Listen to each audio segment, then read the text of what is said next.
Je vais te partager ce qui m'interpelle le plus quand des occidentaux viennent consulter les guérisseuses ici à Bali, que moi je connais bien. C'est pas quelque chose qui m'interpelle d'un point de vue négatif ou d'un point de vue positif.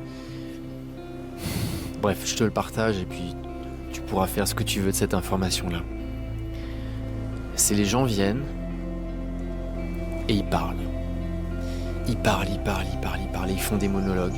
Et si la guérisseuse, et c'était pareil en Inde avec les maîtres, si le maître il parle, j'ai toujours l'impression que les gens n'écoutent pas en fait.